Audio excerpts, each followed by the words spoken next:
Международный экологический форум завершил свою работу. Сделал он это ярко и весело. С утра более 80 молодых людей отправились по устью реки Гули, чтобы очистить его от мусора. Удивительно, но самой сложной задачей этого субботника, как оказалось, стало найти место с мусором. В итоге первую точку сбора волонтеры покинули после множества фотосессий и общения. После длительного поиска территорию с мусором нашли, но очистили ее буквально за полчаса.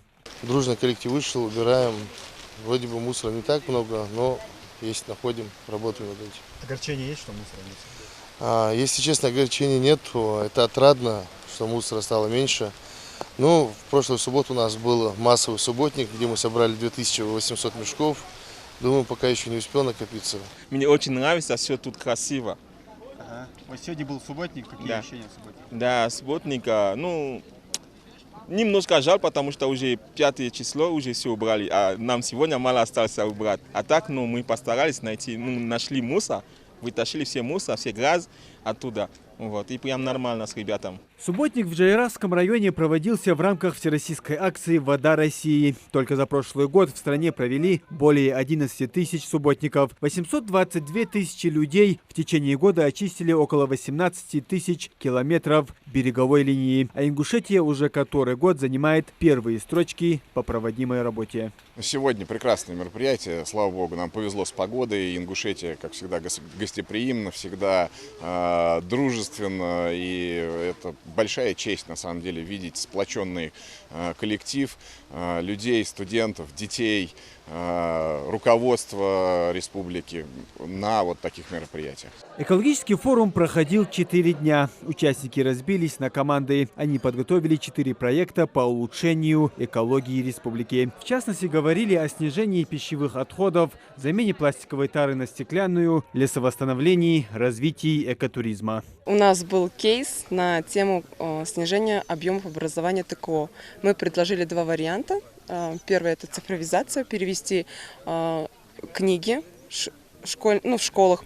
На примере одной школы мы рассмотрели, предложили поменять книги на электронные айбуки или планшеты. Если это масштабировать в регионе полностью, применить во всех школах Ингушетии, то очень большое количество дерева мы спасем и уменьшим колоссальный объем образования отходов бумаги. А бумага здесь занимает 2-е место по образованию ТКО. Почти 31 или 36% от всей общей массы. Экофорум – это еще одна площадка, где можно обсудить проблемы экологии, создать новые практики обмена опытом. А статус международного только увеличивает возможности. Также форум поддержан на грантовом конкурсе молодежных инициатив Росмолодежи и Минэкологии Ингушетии, что также дает финансовый стимул его участникам. Статус международного уже, соответственно, идет обмен опытом.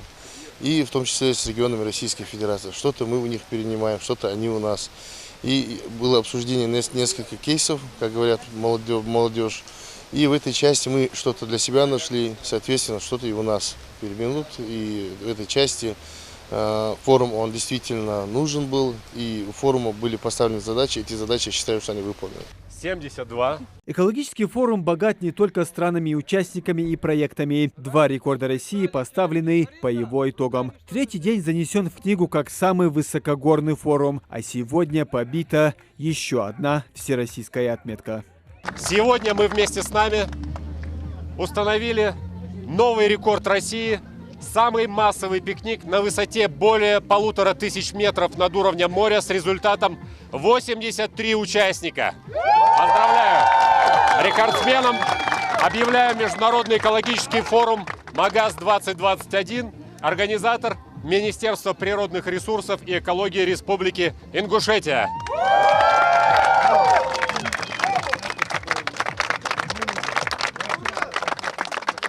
Спасибо каждому участнику. Вы внесли огромную лепту. Спасибо вам. Надеюсь, вам понравилось у нас, и мы постараемся этот форум сделать ежегодным. Спасибо еще раз. Ну и какой кавказский праздник без танцев. Завершился высокогорный рекордный пикник лезгинкой. Даже дождь не помеха. Муслим Ганиев, Магомед Белакиев. Новости 24.